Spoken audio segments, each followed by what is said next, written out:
Should be live now. Hello, fellas. How's everyone doing? Hopefully you can't hear my laptop, which has decided to just go into one as I'm starting this stream.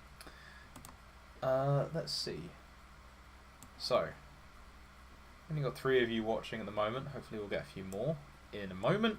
So today we're going to talk about relationships, their basis, and essentially, like how do we theorize around relationships, and how do we actually get an idea of what the other sex wants, and how should we actually live ourselves so that we can have that. I'll also be answering more particular questions as relates to it. I don't know if it's just me. It's kind of cloudy. I think it's the fact that this table isn't the most stable as you can just see because I just pushed that. I'm also going to be answering any kind of questions anybody has. Already got a couple of questions off some friends of mine who wanted to hear about different aspects of relationships, or more accurately, they wanted me to talk about 2 particular topics. We're going to talk a little bit about online dating and incels as well, because that's what they asked for. So yeah, by all means, everyone, please spread this stream around to anyone you think that will find this relevant. We're going to go through a bit of theory, at least some theory that I've thought up in the beginning, and then we're going to talk about what we're going to do about this. So the first thing I want to sort of do is talk about what I'm assuming of my audience here. So I think that the audience that's going to be watching this is going to be like 95% men. Most of you are going to be late teens, early 20s, mid-20s. I'm in my mid-20s, maybe a bit older. I know there's going to be a couple of women. So I'm not going to go completely in a male route. I'm going to try and acknowledge things from a woman's perspective, but I don't imagine I'll be too good at that. My wife has given me a little bit of a discussion, has talked to me a little bit about this, so she's provided her point of view, and to be honest, she's a lot more on the red pill side of things than I would say the typical trad woman. But I think that's more because I exposed her to it, and she started realizing that it was true. So I'm basically sitting here assuming you guys who are watching are going to be, young men looking for a marriage or something like that. Maybe some of my audience here who isn't solidly Christian is actually going to tune into this, because I know that there's a whole load of subscribers I got from Gonzalo, God rest his soul. But we'll see. So I think the first place that we ought to start, because I think that we can fall into 2 errors. The first one is that we can despair about relationships, like perhaps incels or black pillars are alike, and we can say, well, this is completely out of my control. It's just the system or the society or whatever is rigged against me, or I have some sort of genetic faults or something like that, and that's going to mean that I'm going to have a more difficult time with women or something. And we can tend in a direction where we have absolutely no control whatsoever, at least in the secondary sense, right? Or we can go in the opposite direction and say, this is absolutely all within my control. I can, control all of these things because I can, self-improve or whatever. And both of these are wrong. Now, while it is true that God organizes all things in creation, and this is the primary thing we need to acknowledge, we still choose within that providence. And so we ultimately have some sort of control over where we're going. We can choose, I think we can choose fire and water, between fire and water, as Sirach puts it. So we're not completely without any kind of responsibility in our actions, and we're not completely powerless in what we're doing. But on the other hand, the majority of these situations that we're going to be getting into is just out of our control. So, for example, you cannot control whether or not a man or a woman will date you. Right? I mean, I think that's fairly obvious, right? You also can't control the situations where you meet these women. Like I met my wife, like after years of going through bars with no success, I met my wife on bloody Discord of all places. So you don't really have a control over where you even meet the woman that you're going to marry. You also don't have control over any of the other parties involved, because there'll be tons of people who are involved. There'll be people who take opinions, and there'll be people who take a certain view, and this is going to impact how the two of you interact. It's going to influence whether or not she or says yes, or he says yes, or you say yes or say no. All these things are out of your control. So, overall, less than half of the overall bodies acting in these situations is going to be you. So you've got to have some sort of perspective if we want to end up in a good relationship. That we're not the overruling majority stakeholder in any case ever. And so we've got to just play our part and keep within our kind of part, and not worry about the things outside of that. We're going to be hurt by them, I'm sure, at certain points. But there are certain things that we just don't have any control over. By the way, I'm noticing that people are coming into the chat. If you guys have questions, please do stick them in the chat. I'll get round to them when I've basically said my thing. So, the second thing I'd like to sort of talk about are what I think that each sex ultimately wants. And this is my opinion. So if I'm wrong, I'm fairly sure I'm correct. But if I'm wrong, then, take it or leave it.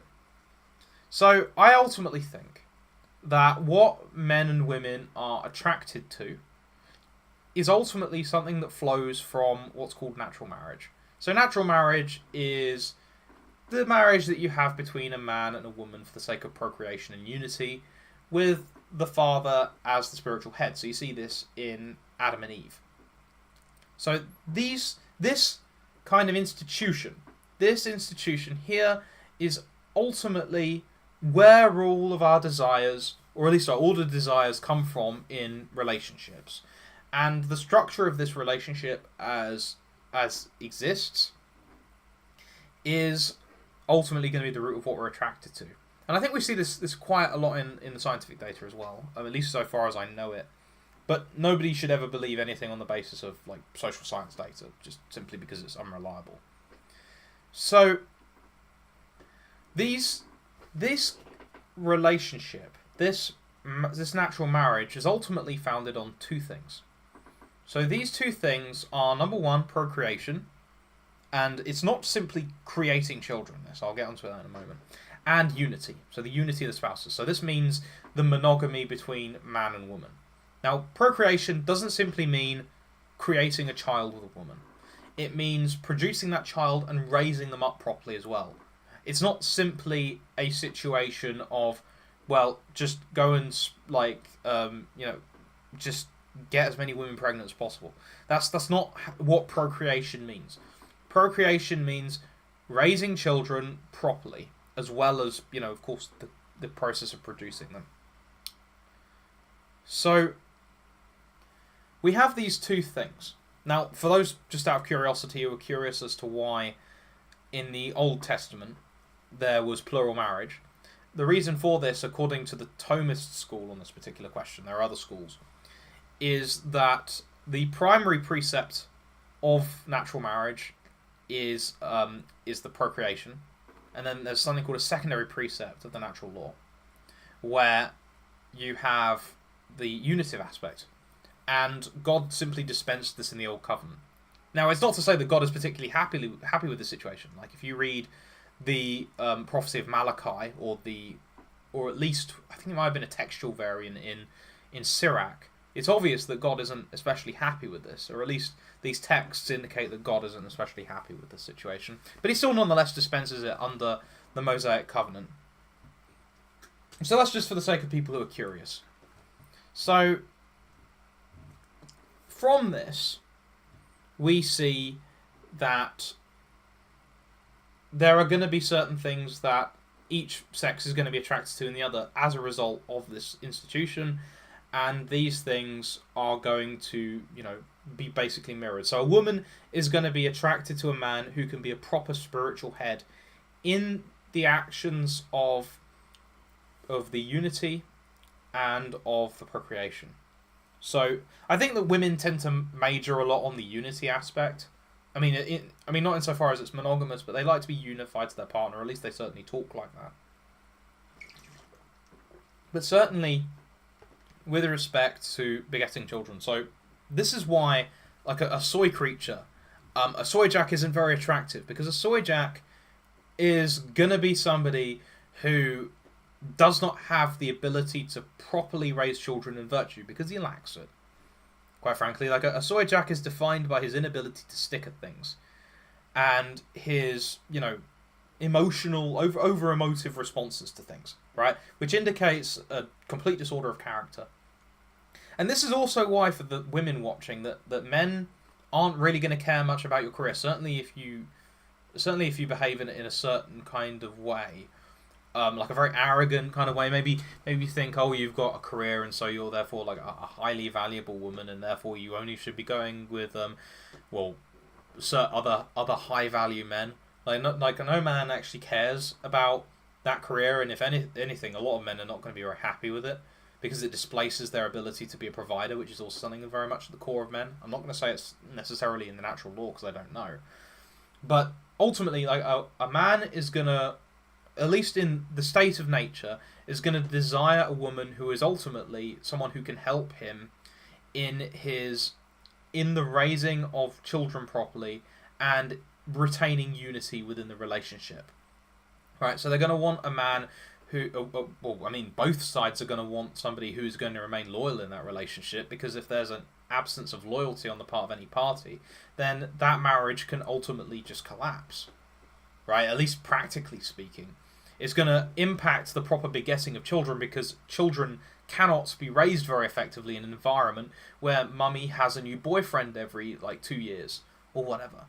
Right, like I read this horrible story of this man who'd ended up with a single mother, and he'd known her little daughter from the age of 2 to the age of 8, and then she ended up cheating on him, and he decided that it was a good thing to say goodbye to this little girl, and said, sorry, I can't see you again, I'm moving to another country. And of course it destroyed the little girl.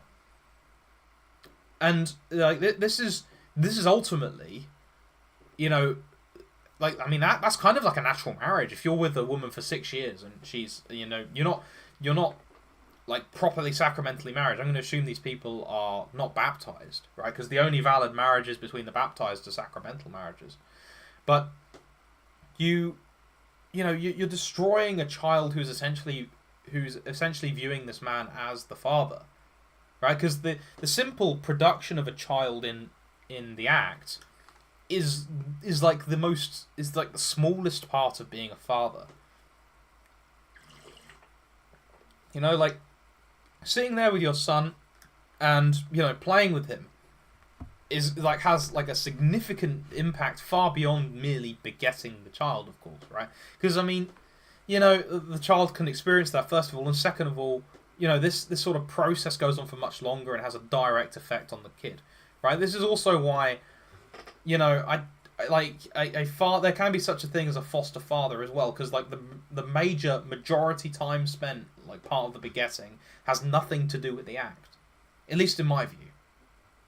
So a man is going to want somebody who is humble, obedient, kind and attractive, because the attractiveness is going to ensure, some would say they would ensure good genes on the part of the children. I think there are a lot of things that are ugly, which are health problems. Being obese, for example, right? That's not good, right? But especially the humility and the kindness is going to be really important, because that's going to keep a good relationship between the spouses, and it's also going to raise in the children good habits, right? And with the husband has to be virtuous enough to be able to be a proper spiritual head, and to be an example to the children. So this is what I think, and I could be wrong here. By all means, people correct me if you think I'm wrong. Is the fundamental root of all ordered romantic attraction. Now, why is it the case, then, in that case, that you have so many women who end up with men who aren't good for them, basically, or they aren't in a position to be a proper spiritual father? And the answer to this, a big reason for this, is basically the sins of the women. right? This is why you shouldn't place too much stock in the opinion of women, or of men for that matter, right? Like, as much as we can only behold with our eyes, like the world, but you need a set of eyes to actually behold the world. Often these eyes are pretty flawed. And that also extends to women who are actually religious as well. And this is something that some of the red pill people will point out, right? Like, just because a woman is in a church doesn't mean that she's a good woman worth being with. And they're completely right. You can have women who, I mean, they wear the veil or whatever. I mean, to be honest, I don't think mantillas are very good. I think they're immodest. But, you can have a mantilla wearing trad wife or whatever who is also like a terrible spouse to be with. And the largest reason for this is because of sin. So for 2 examples, because these are the ones I know really well, or at least better than the others. You have pride, which is ultimately the root of all sin. And this comes from a disordered viewing of the self, right? So this is usually going to be in the direction of reckoning too much of yourself. Now, if you reckon too much of yourself, then you're going to completely misjudge your own actions in relation to the world completely. And so, that's going to cause disorder in every single situation that you end up in. It's going to mean, so for example, a woman may think that she's like a lot more attractive than she actually is. And she ends up like talking to a guy who is actually of her tier, or whatever you want to call it, tiers, if they even... Do they even exist? Probably in practice they do. And she's like, well, he's just like this disgusting, repulsive human being. Like, I mean, he's a like humble guy, someone who's actually worth being around. Then she rebukes him, right, and like rejects him, right. Like, that's just a result of her sin. And the second one is going to be lust, which, although we don't typically think of women as being involved in lust, most women, I suspect, are in mortal lust, because any sex outside of marriage is a mortal sin of lust, or at least a grave sin of lust. Like, you don't have to, you're not necessarily going to commit a mortal sin unless you have foreknowledge. And I've heard people say to the extent that 80% of women are addicted to pornography. I think I got that through Pints of Aquinas.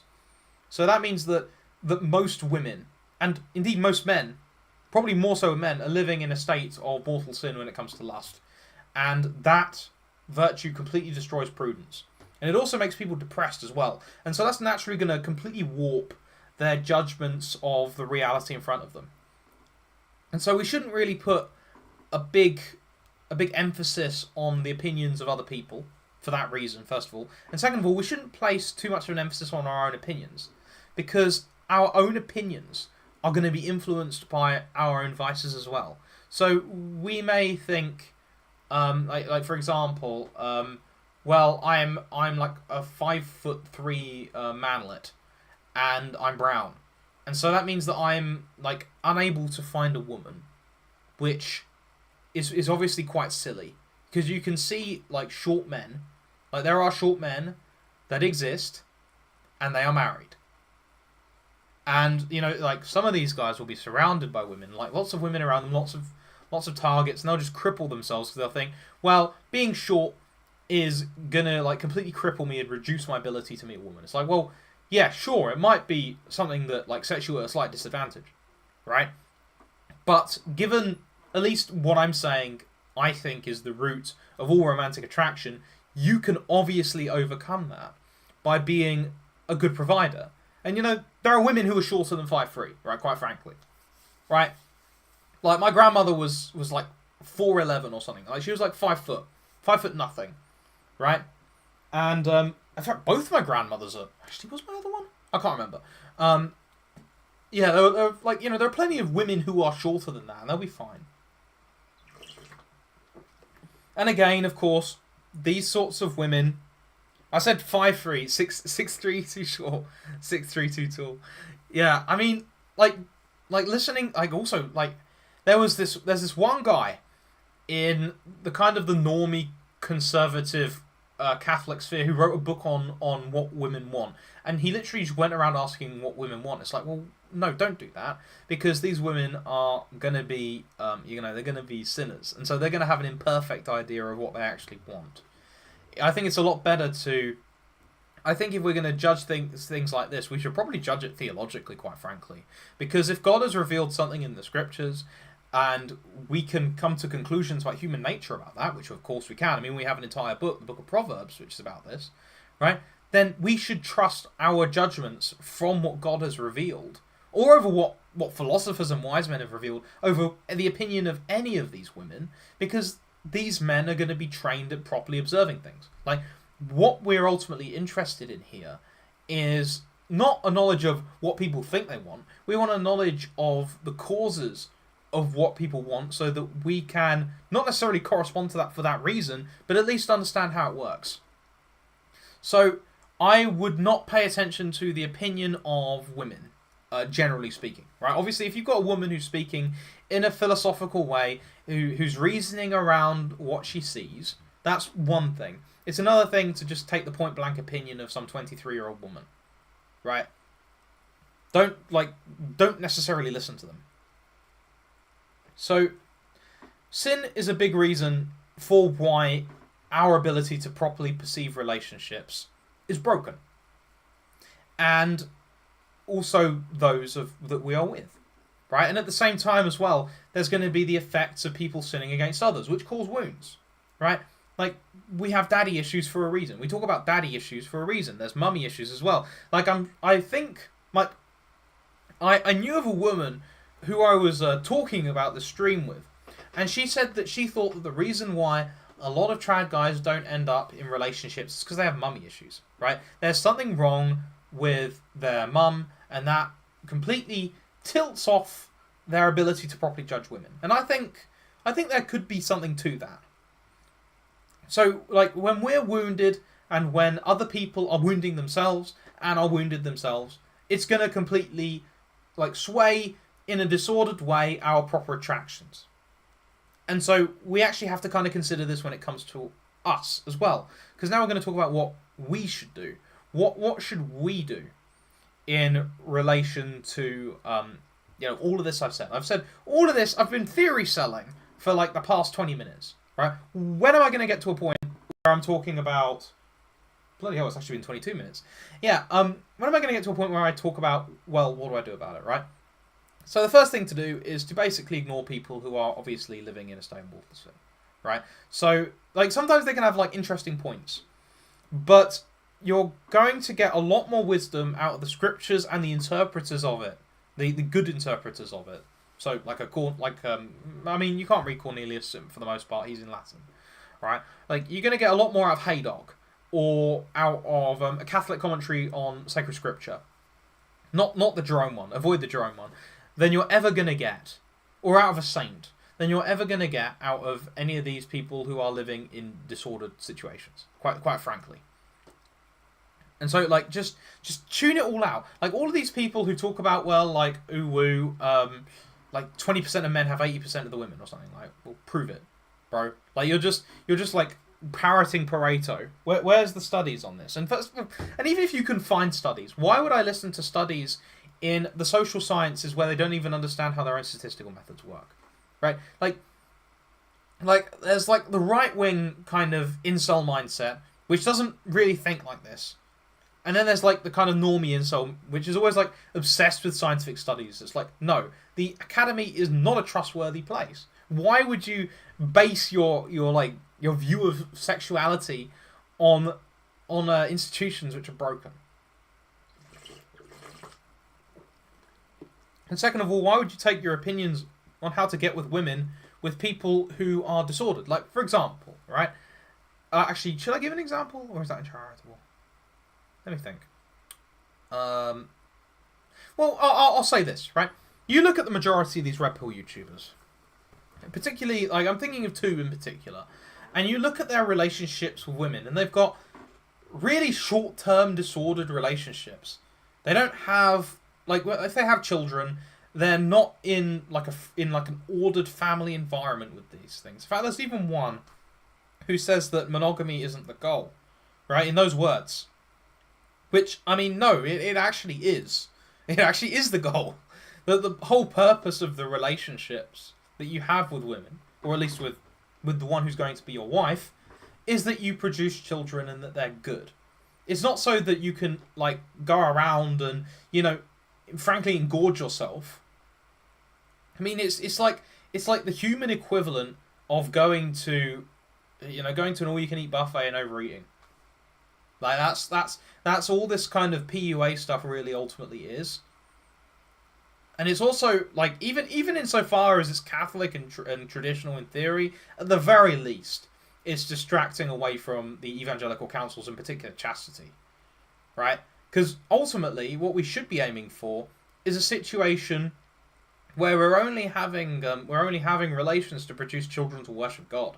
That's the ultimate aim in the supernatural sense. I've talked about natural marriage here, but the supernatural, you know, builds on top of the natural in order to provide for the quieting of our concupiscence so that we might be holy and attain heaven.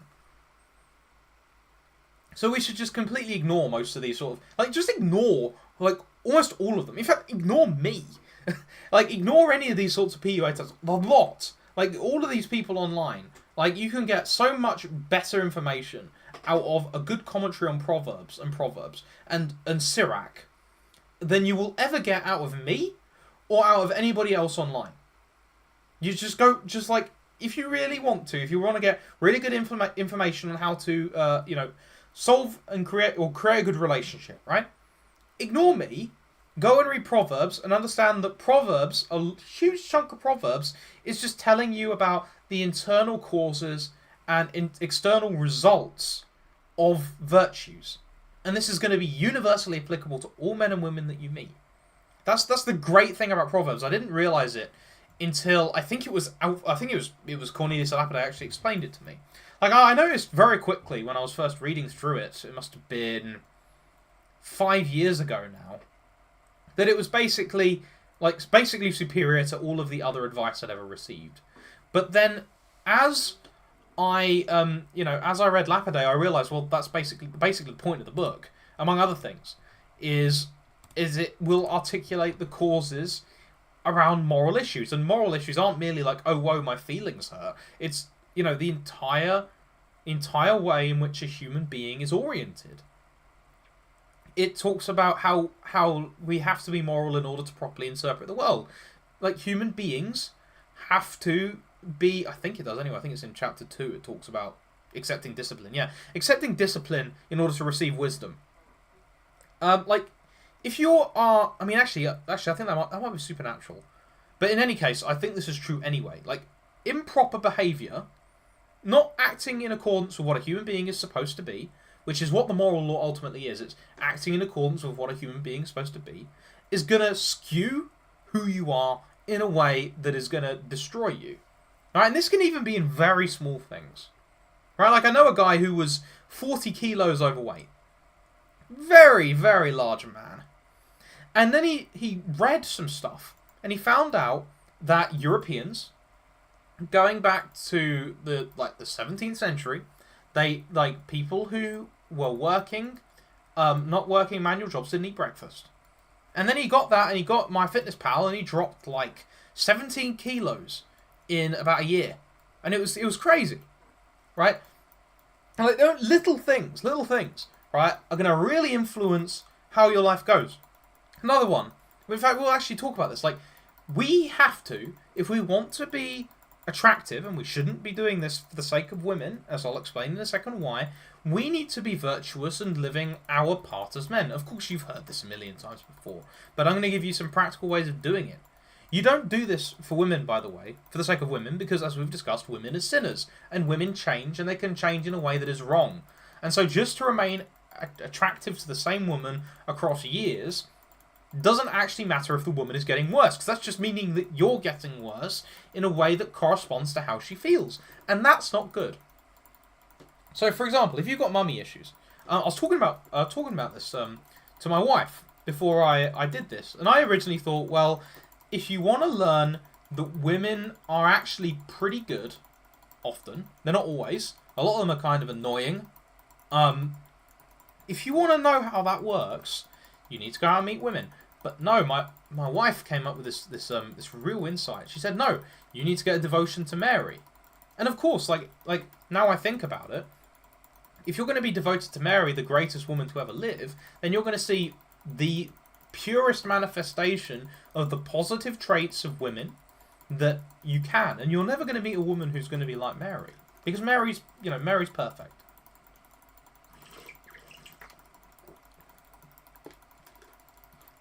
So that's one thing. If you be conscious of the fact that you've got a bad relationship with your mother, if you do, because I can't relate. I love my mum to pieces. We've got a really, really close relationship, so I never had this problem. But many of you probably do. Have a devotion to Mary and grow in it. Persist in it, even if it's hard. You see Pearl Davis getting irritated about the treatment of Mary in the Catholic Church as if it's simping. It's like, no, it's because she was a perfect woman. That's the whole point. Like, not all of these disordered women, as much as there are many, many, many disordered and disgusting women, right? That doesn't mean that all women are bad. And Mary is the manifest example of a woman who isn't bad. So, consider that. Another one as well, mental prayer. Engaging in meditation on the scriptures and on spiritual books, right? Like, this is one I have, right? Humility of heart. Very, very blunt at times. Sometimes not as precise as I'd like, but, changed my life for the better. I've got here a Spiritual Combat, right? That's one that St. Francis de Sales used. Lovely, interesting book. About general virtues. There's the Imitation of Christ. There's loads of them, right? Introduction to the Devout Life, right? Tons and tons of these spiritual books. Picking the sections that are relevant and then slowly meditating through them over the course of weeks and months is going to have an impact on your virtue, provided you act in accordance with the prayer. And to reinforce this, you should have what is called a particular examen. Now, I'm going to drink again. So a particular examen is basically a particular kind of an examination of conscience where you're looking at a certain vice that you're trying to overcome. So, for example, if you're looking to overcome pride, you might have a list of the 4 kinds of pride according to St. Gregory the Great. So you might have this list. St. Thomas Aquinas has it in his Summa, by the way, if you want to have access to it. And this is pride is the most important vice to overcome, quite frankly. You got this list, and you just assess each day. Some people do it twice a day. I think the suggested amount of times to do it is twice a day. You go through, and you look, well, how am I doing in relation to this? And you can also take these things and not necessarily treat them in an abstract way, but treat them in particular ways as well. So, like, for example, someone might realise that they are lazy, and in order to overcome being lazy, what they do is they write down, whatever they want to overcome. Like, I've got to study. Have I read my my textbook on physics today for 1 hour? And if you failed it, then you write it down in an examination of conscience book, and then you go and confess it. Even though it's not sinful, it's an imperfection, I think, if you're going to sit there and resist and just go, I can't be bothered to do this thing that I ought to be doing. Now, I think that's worth... Actually, I don't know if that's sinful, but hey, you go over it with your priest, right? So, or even an imperfection, go over it with your priest. I imagine for most of these situations, it will be insofar as it's a proper demand on what you're supposed to be doing. So, there we go. That's what you got to do, like mental prayer. I probably don't need to tell you to pray the rosary. I think that the office can be really good. The office is good for me because it gives me an ability to exercise my Latin while also praying. Liturgical prayer, Mass. If you can attend daily Mass, that's a wonderful thing to do. Like, that's something that I don't think people talk about enough. Daily Mass is, like, super important. One of the advantages I think of it as well is that if you're in a situation where you want to overcome mortal sin, if you're going to Mass every day, then you've got a motivation to remain out of mortal sin because you can't receive communion the next day. And because you've limited the time horizon wherein... Okay, that's smooth streaming. Hopefully you guys can still hear me. Please tell. Anyway. Yeah, like if you've got... If you've got the Eucharist the next day, then that's a much smaller amount of time for you to go, right, okay, if I just resist this temptation to fall into lust until tomorrow at 9:30, then that means I'm going to be able to receive communion, and then you just keep going as the days go by. right? I think that's besides the infinite merit of the sacrifice of the mass and the subjective effects that it applies to the people receiving the communion, which are going to be very powerful because I mean it's God Himself, right? So we've talked about us a lot. What about women exteriorly? Well, I mean, as I've said, provided you're in a position where you know the person well enough, and you don't have a problem with rash judgment. Oh, is it the bloody fan rattle? Yeah, that's my laptop. Sorry about that. That's my laptop dying. At some point, I'm gonna have to replace it. My father-in-law was gonna help me, but we haven't gotten round to getting the new fan in yet. Yeah. So these things also can help you judge character. With these things in the Proverbs can help you judge character of other people as well. Now we must take care not to be rash because a lot of these things can have multiple causes. So, for example, right, it is said in the Proverbs that a slothful person thinks they have a better answer than 6 wise men giving a good answer. Right? I think they're wise. They're arrogant. Right, but not all arrogance comes from sloth. So we have to have a good. You prefer the rattle? I don't know if you would, mate. Yeah. So like they're not always going to have the exact same causes. So you've got to acknowledge that, and you've got to be fair to people as well. Because, like, for example, I might meet a woman, and she might talk a hell of a lot, which is something that. Loquaciousness is not something that pertains to virtue. In fact, like Saint what's her name? Saint Mother Teresa says that if you wish to attain humility, you should talk very little, or talk don't talk unnecessarily. So, but just because someone is very loquacious doesn't mean that they're necessarily arrogant, for example. But there are going to be certain things that, you might get to a point where you see them all connect together, but there are certain things that can give indications, right? So, for example, I'd be really careful around a woman or a man who has an anger problem, because anger is very strongly connected to pride. Because anger is manifest when our boundaries as we perceive them are violated. And if our boundaries are too far outwards, that means they're going to be violated very easily. And so our ability to get angry over a large period of time is indicative of our, of improper boundaries and improper estimation of ourselves, right? Another one as well, trying to appear singular, right? Trying to stand out from the crowd. Not merely, well, even in terms of virtue, right? Like attempting to appear like absolutely superior to everyone else. That's a sign of pride. Like being actually superior to everyone else. That's another thing entirely, and that's not necessarily related to pride.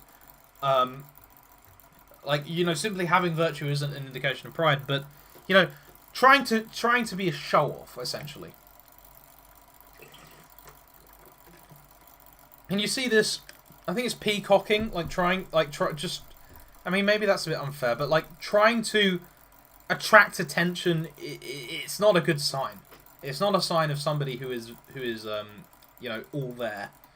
So those are just a few red flags I'd talk about, and yeah, like these are the main things that I had to talk about. There was a couple of things as well I was going to address for the benefit of a couple of friends. So the first one is the incel mindset, which sort of views women as less, and I think this largely comes from the fact that a lot of these people have mummy issues. First of all, and second of all, when they don't, they've just overdosed on black pills. And the real red pill is that looking at things scientifically really isn't actually that wise. like the scientists and such, like they produce all manner of nonsense out of these institutions. So I don't know why you'd listen to them. Like read Aristotle or something. Well, that's the first thing. The second thing is, I return the devotion to Mary. Anger seems like a fear. Sorry, the heart is in the way. That's annoying. A fear something. I'll copy and paste that so I can read it.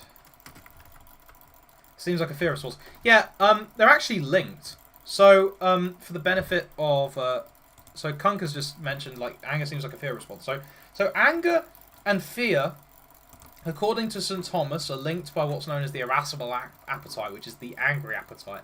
So the things that are linked under that are hope, anger, fear, and I think there are other ones as well. And then you've got the ones that are linked to pleasure, which is from the concupiscible appetite. So that's desire for food. Well, actually, these aren't like love is concupiscible. Is love concupiscible? I can't remember. You've got concupiscible appetite, which tends to relate to things like love of food, love of sex, stuff like that, right? So anger does have like the fear response as well. Like that they're linked on the same appetite according to St. Thomas. So where was I? Yeah, so the first one is going to be the incel mindset. I think a lot of this is going to be overcome with the proper devotion to Our Lady and ignoring the science. Quite frankly, because I mean, like even if this science is true, and I've known it's been true. I've known like all these things have been true for years. Like I was one of these sort of Christian PUA YouTubers. This is my YouTube channel, right? I heard all these stories about women being, hoes or whatever. And I ultimately always had this intense confidence that I would just meet a woman who wasn't like that. And that I'd meet a woman who was much more inclined towards religion. And I ended up meeting a woman who was, and is, more inclined towards religion. Right? And there are plenty of women out there like that. We have plenty of female saints. And, you can say, 99% of women could cheat on their husbands. And you would still have 1% that couldn't. And then you'd just marry the 1%. It's like, well, oh, whoa, I am, 4 out of 10 on the sexual marketplace value. Right? Like, who cares, bro? Now, that's something about the sexual marketplace. Right? Like, the sexual marketplace is kind of a weird place, and it isn't actually a very good judge of value. And kind of like the actual marketplace. So, if you recall from the pandemic, when everyone was panicking, everyone really wanted toilet paper. Everyone really wanted toilet paper, and we ran out of toilet paper. Now, if you're going to follow what the sexual marketplace says, do you want to end up to be toilet paper? Because, I mean, if all these women are going to cheat, like say 99% of women, that's just toilet paper. Just go for the women that aren't toilet paper. Like, if you go into a shop and you're seeking out to go and get some decent food, you're going to walk past the giant sweets aisle and you're going to go and get some vegetables and some meat. And, the same way with these. There's only... Perhaps, I think I sat down and figured it out based on statistics, ironically. And I reckon there's probably in the UK about 130,000 serious practicing young Catholics. And a majority of... there's going to be a majority of them are going to be women. Right? Now, there's like 70 million people in this country. Now, I happen to be in that 130,000. And I met someone who is in that 130,000.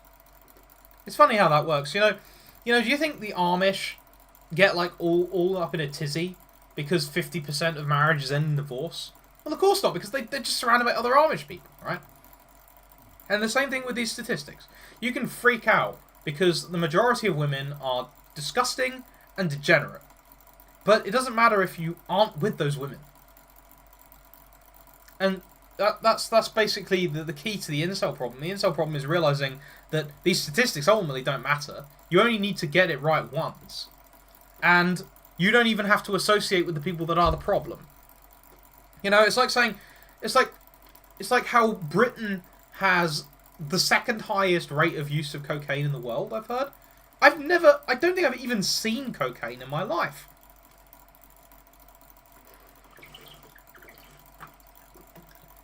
I've never even seen it. I don't know what it looks like. I've been around people who are taking ketamine once. And, I mean, that's a fairly common drug.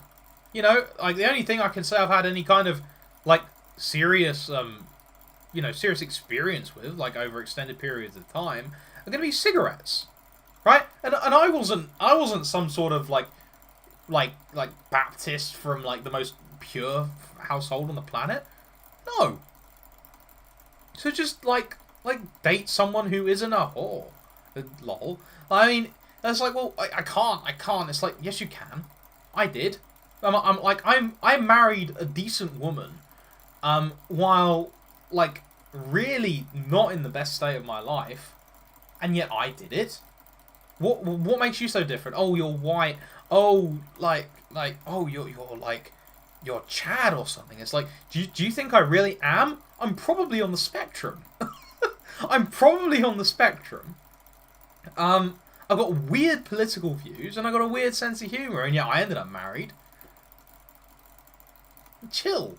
You know, that's the incel problem I hope addressed. By the way, if you guys have questions, by all means post them in the chat. This is going to be sort of the Q&A section. I'll just talk about my other friend's request, and that's on that was on online relationships versus offline marriage. So I don't know actually what he meant by this, but I will say that the advantage of being online with relationships is that you increase the pool of people you're going to meet, and that, as well, is also going to increase the pool of people in your particular situation that you can meet, right? So, you know, in the town I live in, I don't imagine there are too many tradcaths. There's probably about 10 of us. I mean, maybe like 12 of us. And there's 20,000 people here, right? Where I was living before, there may have been, like, in terms of young tradcaths, there was like one bloke, and that was it. And yet I still met my wife. I met my wife through Discord, of all places. And so you can expand out what you're looking for online. But online also has the profound disadvantage that you're not going to be able to get a proper judge of character until you meet them in real life. So you've got to be really aware of that. And there are really intense relationships online that are founded ultimately on straw. Right? Because, you know, you're dating across continents or something like that. That's not for most people very practical. And so it's got to be a balance there. And you've got to realise going into this that you're not necessarily getting the full experience of the person. And, I mean, it's the same for real life as well. You're not going to fully know the person. But you're going to have, you know, some sort of idea about, you know, you're going to have a better idea being in real life, quite frankly. In terms of the differences, maybe this is what people were interested in when they were asking me about this stream. In terms of the differences with marriage itself and being in a relationship online, which I wasn't really like. We progressed from online to real life pretty quickly. So, like, the difference between being unmarried and being married, there's a lot of them. I mean, I'd say that I think I benefited very much from the idea that I'd already taken on board St. John Chrysostom's advice in the 20th homily of his on the Epistles to the Ephesians, which is basically, like, if you're as Christ, you've got to submit to, you know, the most horrible sufferings possible for the sake of your wife. I should really remember that more often. But yeah, you're gonna get a shock, because it's not going to be sunshine and rainbows. It's hard, and I can only speak as somebody who's been married for going on a year and a half. So I don't know if it's going to be that useful. You should probably listen to someone who's been married longer. But babies especially. Like when I was married, I actually got a performance boost, right? I became a lot more productive getting married than before when I was in a relationship. And I don't know if that's because I moved out and we live in our own flat, right? And so therefore I had a better control over structuring my time when food was being, you know, made and all that, right? But I was able to get like a lot more reading done. Then the baby was born. Babies are hard. Initially it wasn't. Thankfully her family came down for a couple of weeks and looked after the baby with us. But babies don't follow monastic hours. Like when I got married, I was hoping I could have a situation where I was essentially living a monastic life, but with the benefit of being married. That does not work, because babies do not care when you know, when you got to pray known, right? I wasn't really praying known anyway it wasn't really like that when we first got married anyway. But babies don't care about that. You're going to get interrupted a lot. And that's, I don't know if it's destroyed my productivity. I will say, since my son was born, I've gone from knowing very little Greek to be reading Genesis in Greek in a reader's edition. I've read 3 of the Gospels as well. Like while being married, my predominant. Actually, you know what? Never mind. I'm just talking about myself at this point. So yeah, like the biggest thing. I mean, children, like having a baby, is a much bigger deal than getting married. I will say that. But being married itself, I mean, it's not radically different from being in just a regular relationship. I don't think. I mean, obviously, there's the obvious aspect, but I mean, like having another helper around the house is very good as well, especially one that can cook better than me. Yeah, I don't know. Yeah, I'd say the biggest change comes with a baby though. Like babies, I mean, I love my son to bits. Right, he's wonderful. Like I think the single happiest moment of my entire life was him being born. Like you know, like you know, you hear in media and you hear people talk about things being very exciting, and then you actually get into them and they're pretty disappointing a lot of the time. And I have to say, my son being born was about as close to the imagination of the joy of it as there's ever been in my whole life. Wonderful, wonderful thing. He's often very annoying though too. To be honest, I mean, like, you know, cries the place down and stuff like that, and that's hard. Like, the amount of energy that him crying for hours takes out of you as a man, let alone a woman. Like, women will burst into tears over their babies crying. Like, because just they're stressed out or like they feel for them very strongly. Like, the relationship between a mother and their child is something else. But it's still very intense on a man as well. Yeah, it kind of, like, you know, another thing as well, like, when you hear about crimes of people, like, about people, like, hurting their children, it strikes you with a visceral horror that I don't think it quite strikes people who don't have children. As well, I will say that as well. That's just something. So, I've seen there are a couple of comments here. Much of the critique I hear from young men looking for marriage have issues with recent health requirements, namely V's. What is your position on the situation? I have no idea what you're talking about. I became a man the day I became a father. That was brutal. Yeah, I remember. Like my bless her, my wife. She didn't sleep for 2 days. She had really long. She had really long labour pains. Thankfully, I did sleep relatively well. I got pretty decent sleep on the Saturday. He was born on the Monday. I can't remember how much sleep I got. I don't know if I got a full night, but I got a decent amount. The second day, I got 1.5 hours sleep in the hospital chair. And I was completely destroyed by it to the point where I was like struggling to find my way around the hospital. And I eventually just had to go home, even though like I probably should have stayed with my wife. I mean, I think I made the right decision because I was like completely destroyed, and for some reason she wasn't. I don't know why. I don't know if it was the fact they filled her with drugs or the fact that, you know, God designed her to be in a better state. But you know, in any case, it was quite an experience. I remember riding home from the hospital in the back of this taxi, and the taxi was tripping along the motorway like a tin can. It was going very quickly, but it was like tripping over this like a tin can. And then I got home. I fell asleep for a good 4 hours. Woke up, felt a lot better. I think I went to Wetherspoons to get some food. I think I had a burger by myself and a pint of lemonade. This was the day after was it the day after? No, it was the evening of the day my son was born. And then I walked down to the church, because I have a church very close to me, and it was too dark. I think I sat in the darkness and prayed a bit and then came home, and I can't remember, I probably fell asleep again. I was very tired. That was kind of wild. I don't know if I'd call it the moment I became a man. I don't know what that would even mean. I don't think I'm still the whole way there. But yeah, it was quite an experience. I think he means the hokey pokey. Oh, I see.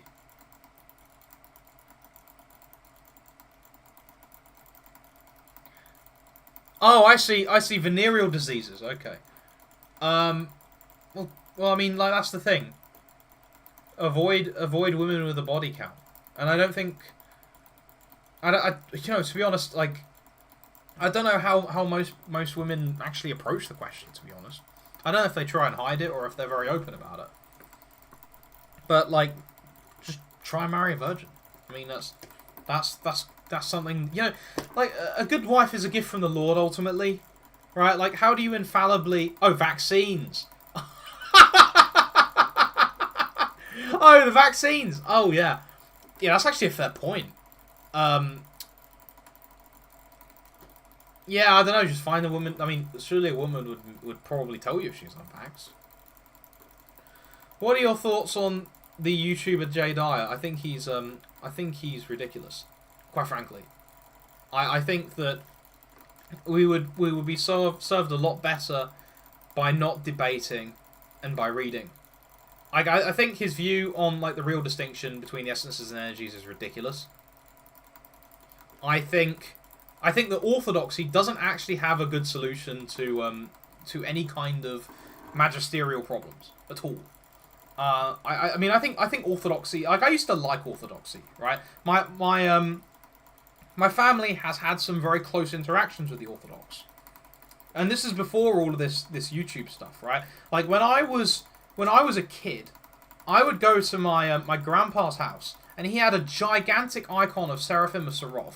I actually have it in my flat right now on top of one of my bookshelves, like this giant icon of Seraphim of Sarov. In my room here from him, because he's now passed away, I've got a load of books on Seraphim. So I grew up around a lot of Orthodox influence, I mean, insofar as probably most Westerners were involved. And I initially found them very attractive, and I'd have become Orthodox in the beginning if there wasn't a lack of an Orthodox church. But as I began to meditate on the issues of the Orthodox, particularly not insofar as relates to the papacy or whatever. Like, there's tons of claims about the papacy, right? Like, in the first millennium, like they're everywhere. Like, the question isn't so much about like if there's any evidence. I mean, everyone admits there's evidence, and there's tons of people that like believe in the papal claims. I mean, this goes even back to the apostolic era. You have the first epistle of Clement, which is implicitly Rome acting inside of the internal affairs of the church, right? But all of this is irrelevant, basically, to my point. The problem with the Orthodox is that they have no ability of properly ruling magisterially on anything. For example, you have the Synod of Jerusalem, which declares a canon of scripture which is remarkably similar to ours. But then you have, in the 19th century, the Russians, at least according to my Jerome's biblical commentary, departing from this and going with a Protestant canon. You don't, like, you need, as far as I'm concerned, some sort of authority like the papacy to make any kind of coherent religion. You need some sort of place where the buck stops. And Orthodoxy doesn't have that. They have the same problem as the Protestants. And so I cannot believe that God would institute a church like the Orthodox, because I think that it's imprudent. Like, you mean to say that the God became man, came to earth, and then made the situation of magisterial authority very ambiguous? When then they say, well, actually, like we like the churches have to receive it all together. Oh, really? Like, then what about when the church groaned and the world groaned and found itself Aryan? Oh, well, like, they weren't real Christians because they're Aryans. Why? Like, why should I accept that the Aryans weren't Christians and those of Nicaea were? Right? Like, why should I accept that? If I'm Catholic, it's very simple, because the divinely instituted, church. Well, the divinely instituted power of Peter, manifest in Rome, decided so. What do the Orthodox do? Well, why should I treat Nicaea different from any of the Arian synods? There's no reason that they can give, because they don't have any kind of this reception theory is stupid. I don't need to defend the papacy, like at all. And I'm not gonna like sit here and like read like 50 billion church fathers. I already did that. Right? I'm already fairly convinced. Like people who play around with Irenaeus and pretend that Irenaeus isn't asserting some kind of Vatican I papacy. I mean, like, regardless of the practical situation that Irenaeus is in at the end of the 2nd century, where such a thing may have been very difficult to implement, like, what he is saying ultimately leads to Vatican I. Like Rome having a preeminent authority. Like, I'd have to have the passage in front of me, right? Like, I've read that passage so many times. Like, there is no way, like he is making some sort of like general argument. I just don't believe it. I mean, we even call him the Doctor of Unity in the Catholic Church. I just find, regardless of the difficulties of arguing about papal authority or whatever, I just find the claim of the Orthodox and their, like, any kind of ecclesiologies they have, aside from, like, maybe, like, some sort of weird view, although actually, yeah, you could never really argue that Constantinople had papal prerogative, because it wasn't, like, there's no, I mean, how would you argue that the ecumenical patriarch would just be the Pope? I don't know how you would do that. Like, you'd have to argue, and how could, yeah, I don't know, man. Like, the only situation I can see, which I don't think, the Orthodox are basically, you know, I'm just going to shut up. I'm going to think about what I say before I speak. Yeah, I just think that the Orthodox are ridiculous. Do you listen to Christian music? Like, my wife, and it annoys me, she likes Hillsong. She likes Hillsong. And so, yes, I kind of do listen to that kind of Christian music. Besides that, I like chant.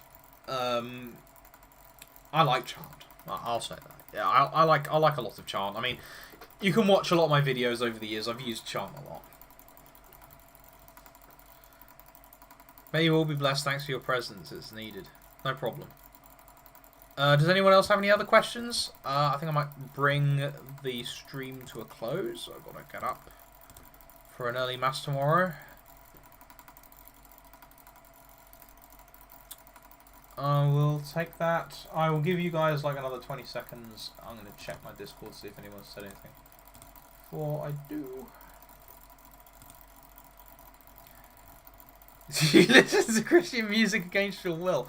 I tolerate it.